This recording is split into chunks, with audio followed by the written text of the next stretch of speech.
नमः शिवाय।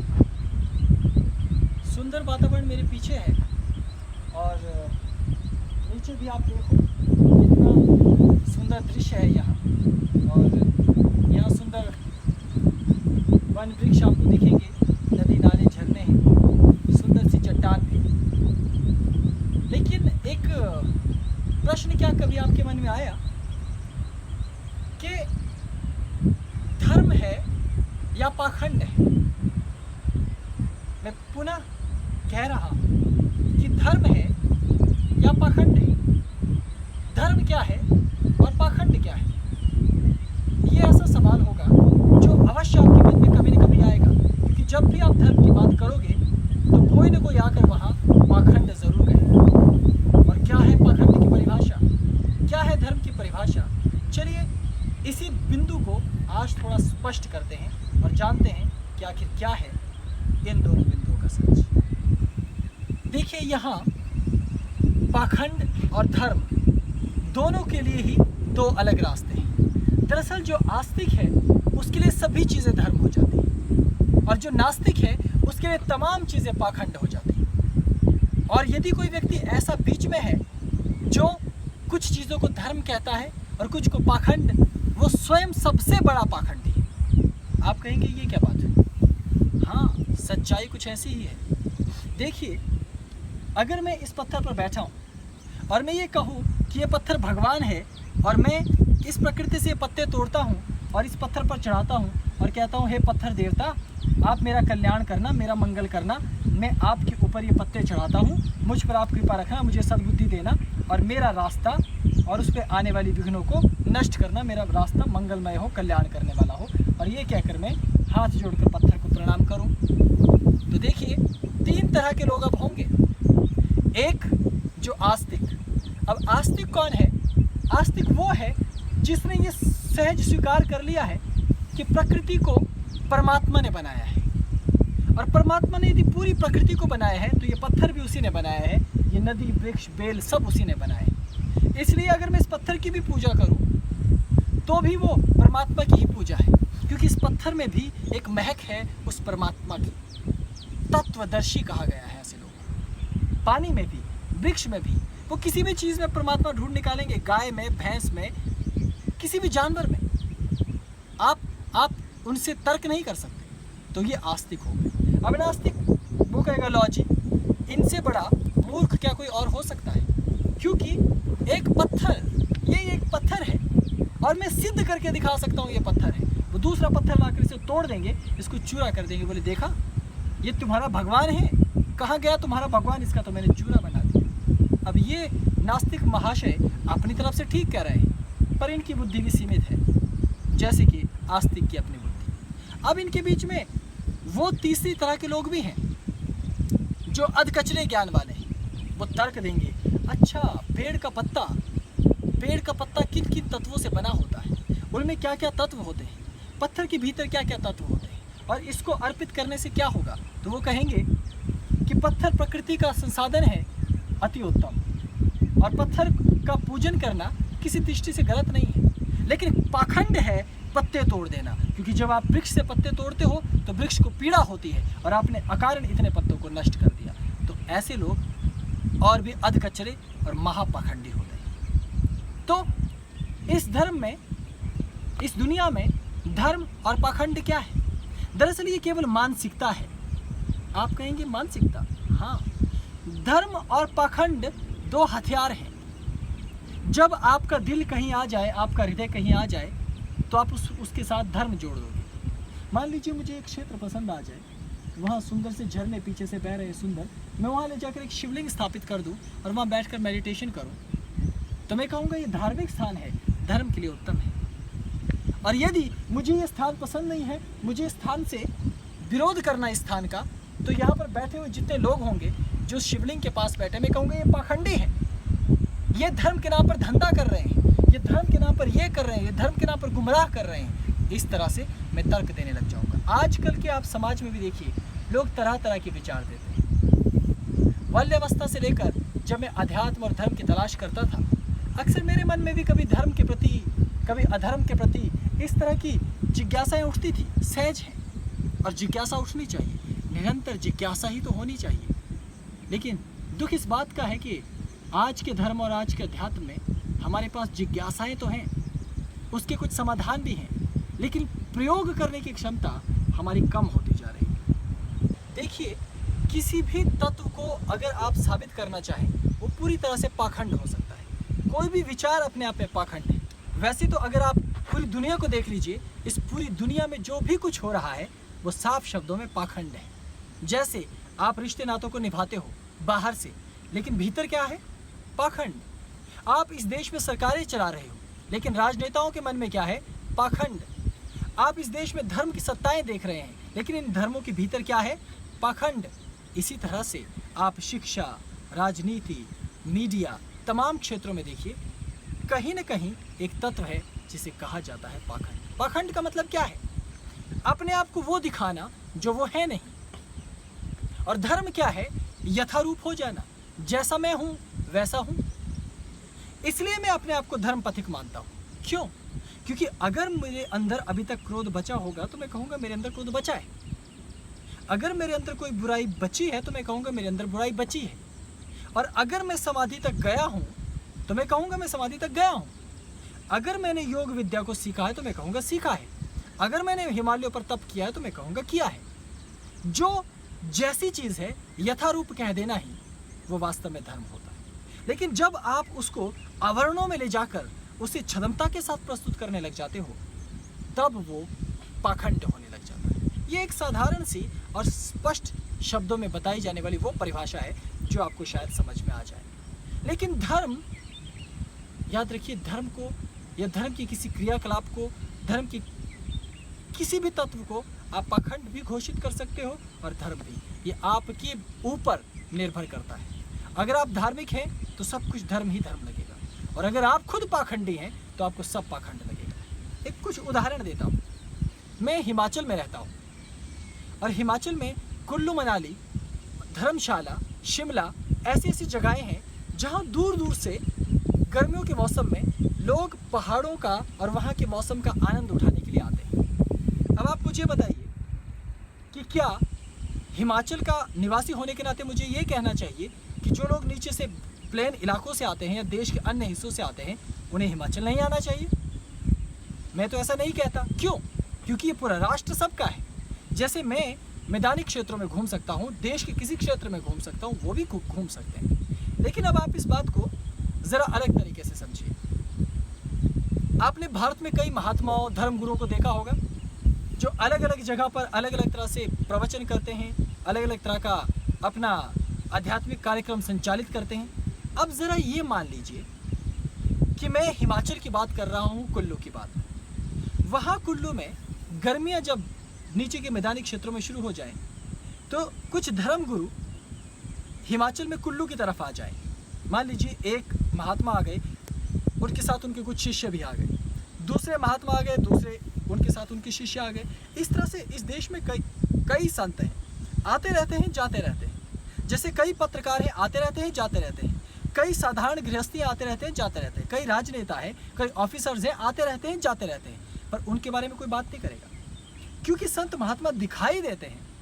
इसलिए कुल्लू में रहने वाले, मनाली में रहने वाले, धर्मशाला में रहने वाले, शिमला में रहने वाले या उस स्थान विशेष के लोग ये कहना शुरू कर देंगे, देखा अब मैदानी इलाकों में गर्मियां पड़ गई हैं तो धंधा करने वाले धर्मगुरु अब कुल्लू की तरफ इन्होंने रुख कर लिया है, हिमाचल की तरफ अपना रुख कर लिया है। इस तरह के बौद्धिक खुजली वाले ये जो कीड़े मकोड़े किस्म के मनुष्य हैं, जिनके मस्तिष्क में ये नास्तिकता, ये पहले से अपने मस्तिष्क में पाखंड भरा रहता है, ये सबसे बड़े पाखंडी स्वयं हैं।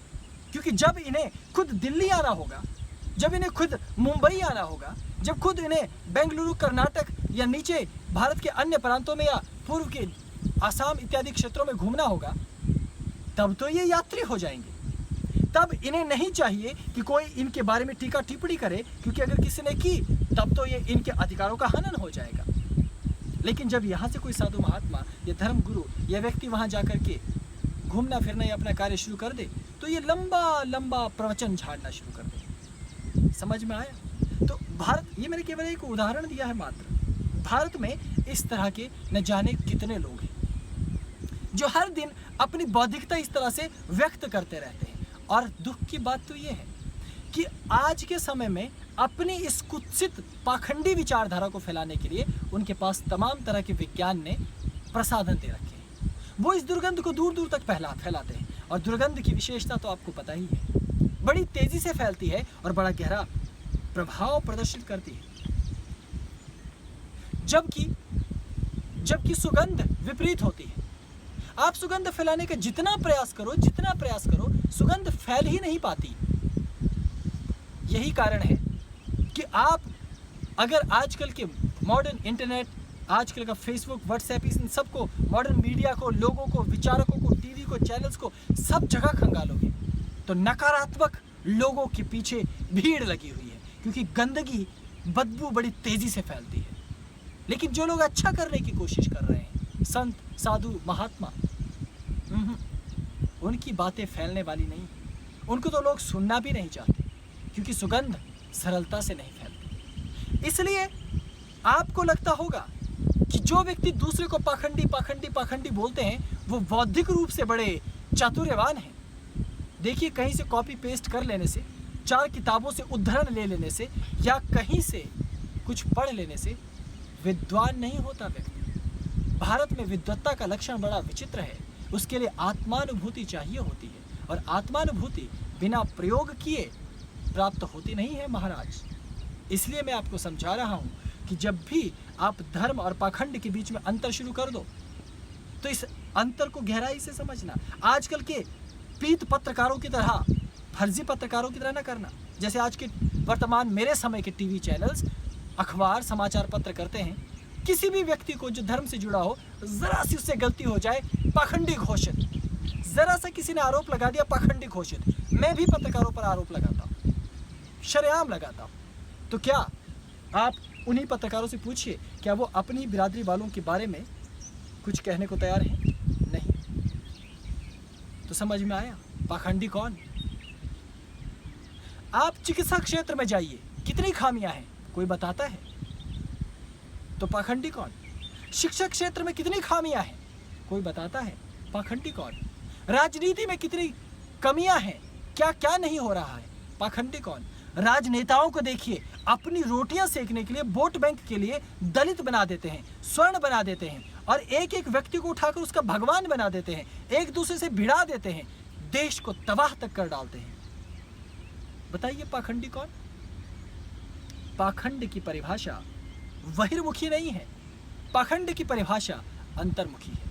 अगर कोई व्यक्ति जिसे ज्ञान नहीं है, वो पाखंड भी सच्चे हृदय से कर रहा है, तो वो पाखंड नहीं माना जाता। क्योंकि जहाँ सच्चा हृदय लगा है, जहाँ लगन लगी है, जहाँ वो अपने प्रयास जारी रखे हुए हैं, उसको पाखंड नहीं कहते। पाखंड उसको कहते हैं कि वो प्रयास नहीं कर रहा, प्रयास करने का दिखावा कर रहा है। अगर कोई भी व्यक्ति राम का नाम ले रहा है, तो आप उसे पाखंडी नहीं कह सकते। पाखंडी तब कह सकते हो जब वो राम नाम लेने का केवल ढोंग कर रहा। मैंने देखा है आजकल बड़े बड़े बुद्धिजीवियों को, तथाकथित, जिनको आजकल लिखने और कहने की स्वतंत्रता मिली हुई, वो कहते हैं कि आध्यात्मिक टीवी चैनल्स पे सुबह से शाम तक आने वाले बाबाओं ने दुखी कर रखा है। एक के बाद एक, इनके पास अपना मौलिक ज्ञान होता नहीं है, पुराने ग्रंथों को उठाकर तोता रटंत की तरह लगे रहते हैं। लेकिन मुझे ये बताइए, उस ग्रंथ को पढ़ने के लिए, उसके अंदर के मर्म को समझने के लिए कितनी बुद्धि चाहिए? अगर आप में दम है तो टीवी चैनल्स पे आने वाले ही इन बाबाओं को सुनना शुरू कर दीजिए। एक ही भागवत को अनेक भागवताचार्य कहते हैं। देखिए, अपनी अपनी बुद्धि है सबकी, अपना अपना चातुर्य, अपनी अपनी समझ, और अपनी अपनी समझ के मुताबिक उन तत्वों को प्रस्तुत कर रहे हैं। और बुद्धिजीवी कहते हैं, संतों, बाबाओं, महात्माओं, धर्मगुरुओं से दूर रहना, क्योंकि ये पाखंडी हैं। इनको स्वयं को भगवान नहीं मिला है तो आपको भी नहीं मिलेगा। याद रखिए, अगर मैं, ये सामने पहाड़ी है, इस पहाड़ी के ऊपर कभी नहीं गया हूँ, लेकिन मेरे साथ कुछ देर पूर्व अगर यहाँ कोई मित्र बैठे हो, कोई सज्जन, उन्होंने मुझे बताया हो कि अगर आप वहाँ जाना चाहते हैं तो इस मार्ग से जाना, लेकिन मैं खुद गया नहीं हूँ। अभी कोई मुसाफिर यहाँ से आए और कहे मुझे कि ईशपुत्र, मुझे उस पार जाना है, क्या आपको मार्ग पता है? और मैंने कहा कि आप इस मार्ग से जाओ, तो क्या मैंने असत्य कहा? मेरा अनुभव नहीं है वो, मैंने इस रास्ते को देखा नहीं है, लेकिन उस व्यक्ति ने देखा है, उसके अनुभव को देखकर मैंने ये मार्ग बताया, तो क्या वो झूठ था? तो इस तरह की मूर्खता भरी बातें करके ये आपके मस्तिष्क को एक अज्ञात तमस पथ पर ले जाना चाहते हैं, ताकि आप ये सोचें कि अगर किसी संत ने स्वयं भगवान के दर्शन नहीं किए, वो भागवत की कथा आपको क्या सुनाएगा? जिसने भागवत कथा लिखी है उसने भगवान की लीलाओं को देखा है, इसलिए उन लीलाओं को पढ़कर वो व्यक्ति अपने अनुभव के साथ किसी अनजान व्यक्ति को वो मार्ग दिखाता है। वो गलत नहीं है, लेकिन बुद्धिजीवी, कथित रूप से बुद्धिजीवी, जिनको मैंने पाखंडी कहा, भ्रमजाल में फंसा हुआ कहा, वो आपको समझाना शुरू कर देंगे इसके पीछे की लीला।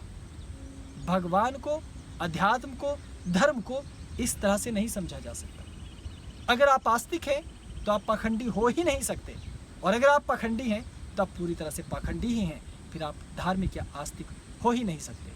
तो आपको आंखें बंद करके ये देखना है कि आप धार्मिक हो, आस्तिक हो या पाखंडी हो।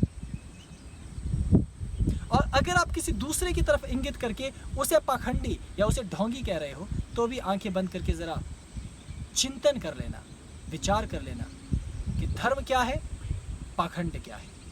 मैंने केवल छोटा सा सूत्र दिया है आपको आज, इसे विस्तार से नहीं समझाऊंगा, क्योंकि आप आंख कान नाक मुंह खोलकर ऐसे सुनने लग जाते हैं कि जैसे सब कुछ मानो मुझे घुट्टी में मिलाकर मैं आपको पिला दूंगा। हाँ, मेरा काम है आपके विचारिक तंतु को थोड़ा सा जागृत कर देना, उनको थोड़ा सा झटका देना, ताकि फिर आप स्वयं विचार कर सको।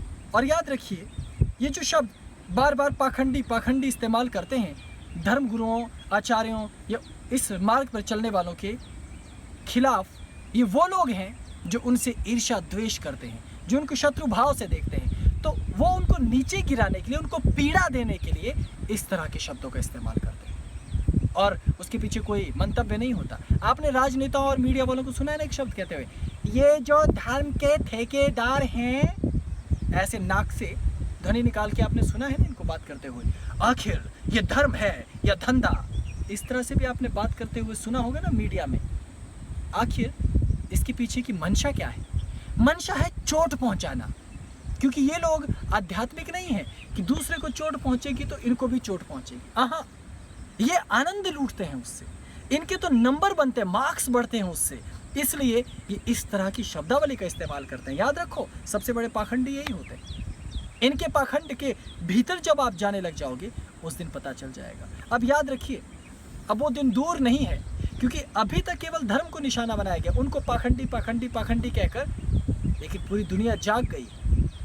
नया धर्म, नए विचारक, नए योद्धा, नए भैरव भैरवी आ रहे हैं। मैं तो हैरान हूँ कि मेरे साथ इस समय पृथ्वी पर न जाने कितने विचारक पैदा हो रहे हैं, नए भैरव भैरवी। सुदूर देशों से मुझे प्रेम पत्र भेजते हैं, अलग अलग देशों में। बेचारे, मैं अंग्रेजी में बोलता नहीं क्योंकि मुझे आती नहीं, टूटी फूटी अंग्रेजी बोलता हूँ, वो भी बहुत कम लोगों के साथ। बेचारे मेरे प्रवचनों को न जाने कैसे रूपांतरित करके, भाषांतरित करके समझने की कोशिश करते हैं, समझते हैं, और फिर मुझे वहाँ से संदेश भेजते हैं।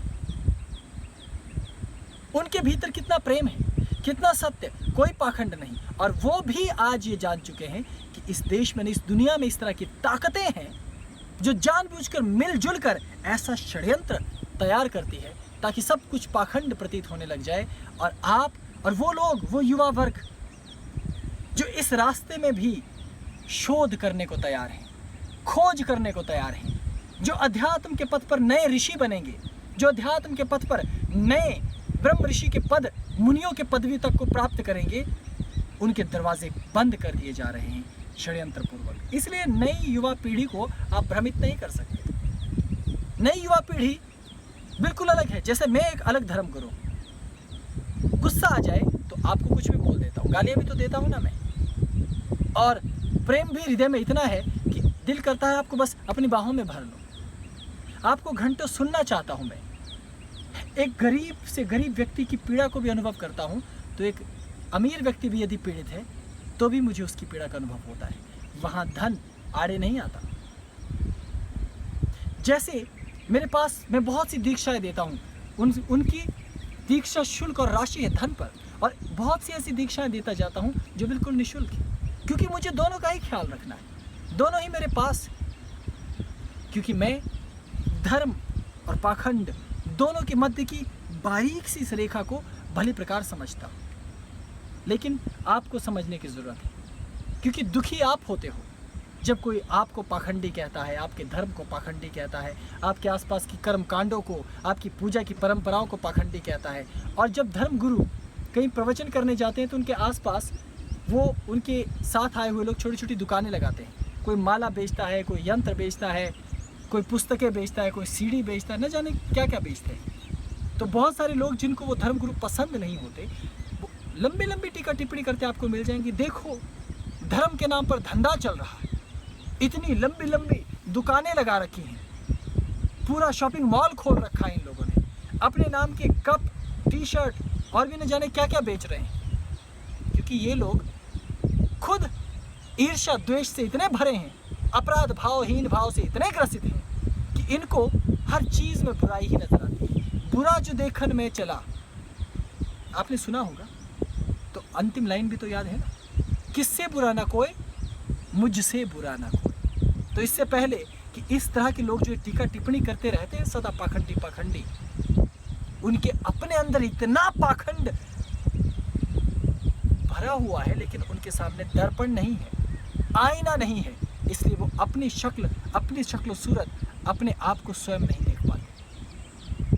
हमें पूछिए, हम आज भी अध्यात्म के रास्ते पर चलते हुए प्रतिदिन परमात्मा से माफी मांगते हैं कि न जाने विहितम अभिहितम वा सर्वमेतत् क्षमस्व, जय जय करुणावते श्री महादेव शंभो। विहितम और अभिहितम वा, जानते हुए भी और अनजाने में भी न जाने मुझसे कैसे कैसे अपराध होते रहते हैं। हे महादेव शंभो, आप उसके लिए मुझ पापी को क्षमा देते रहे। हर रोज नाक रगड़ कर कहते हैं हम भगवती को, ज्ञानी नाम अपि चेतांसी देवी भगवती ही सा वालाद कृष्ण मोहाय महामाया ब्रज। अब सोचिए, वालादा कृष्ण मोहाय, बलपूर्वक हम हर रोज देवी माँ से प्रार्थना करते हैं कि तुमने तो बड़े बड़े ज्ञानियों के नाक रगड़वा दिए हैं, तो मैं तो खुद अपना नाक रगड़ कर तुझसे क्षमा याचना प्रतिदिन करता हूँ, न जाने मुझसे क्या क्या अपराध होता है मेरी माँ।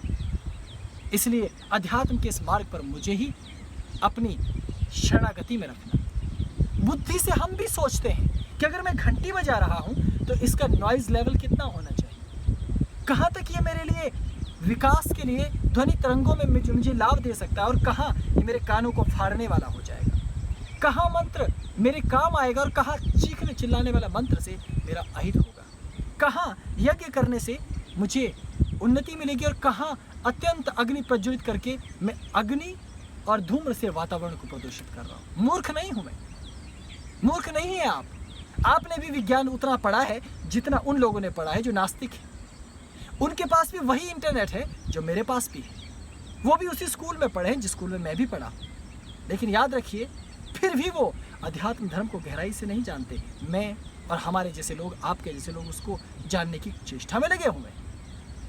तो हीन भावना का है, तो डर का है। सुख से रहिए ना, प्रसन्नता से रहिए ना आप, और अपने आप को धर्म के पथ पर रखिए, पाखंड के पथ पर नहीं। और यदि आप धर्म के पथ पर हैं, चिल्लाने दो इन्हें पीछे से, पाखंडी पाखंडी पाखंडी। दरअसल पाखंडी कौन है ये तो अब आपको स्पष्ट हो ही गया होगा। खैर, मुझे भी आज के यहाँ के सुंदर वातावरण का आनंद लेना है। आपके पास मैं फिर आऊँगा नई नई बातें लेकर, लेकिन हीन भावना से ग्रसित मत रहना, भय से ग्रसित मत रहना। मुझे देखो ना, किसी का भय नहीं, ना नास्तिकों का, ना तथाकथित बुद्धिवादियों का, ना तार्किकों का, ना कुतार्किकों का, और ना ही फर्जी तर्कशास्त्रियों का। क्योंकि मैं अपनी मति, अपनी इंद्रियों के माध्यम से आगे बढ़ता हूँ, और ये भी जानता हूँ कि मति को भ्रम होता है, इंद्रियों को भ्रम होता है। मुझे उन भ्रमों से भी आगे निकलना है। पतंजल जैसे ऋषि को भी हम पढ़ते हैं, तो शिव सूत्र को भी पढ़ते हैं, विज्ञान भैरव को भी पढ़ते हैं, तो रागों का भी अध्ययन करते हैं। रसायन पर भी नज़र है तो मॉडर्न केमिस्ट्री, फिजिक्स पर भी। ब्रह्मांड में हमारे सैटेलाइट उपग्रह कहाँ कहाँ हैं, किस ग्रह पर विज्ञान क्या कर रहा है, इस पृथ्वी पर विज्ञान की क्या खोज है, ये भी जानते हैं। और कहाँ राजनीति में क्या खेल हो रहे हैं, ये भी मालूम है। किस किस तरह के प्रोपेगेंडा यहाँ पूरी दुनिया में रखे गए हैं, फैलाए जा रहे हैं, ये भी जानते हैं। सभी के प्रोपेगेंडा हम देख रहे हैं, सभी का उत्तर देने की क्षमता भी रखते हैं, लेकिन हमारा बल प्रत्युत्तर पर नहीं, प्रेम पर रहता है, संयम पर रहता है, मर्यादाओं पर रहता है। क्योंकि विश्व को यदि सही रास्ते पर ले जाना है, ना तो अति का विज्ञान ले जा पाएगा, ना ही अति का ज्ञान ले जा पाएगा, ना ही अति की नास्तिकता ले जा पाएगी, ना ही अति से ज़्यादा अंधभक्ति और मूर्खता ले जा पाएगी। अद्भुत संतुलन की ज़रूरत है। इसलिए योगी बनना, भैरव बनना, भयों से रहित होकर शाश्वत मार्ग पर चलो। मैं लौट कर आऊँगा, मेरा प्रेम स्वीकार करो और फिर अपने कार्य में जुटे रहो पूरे मनोयोग के साथ। प्रणाम।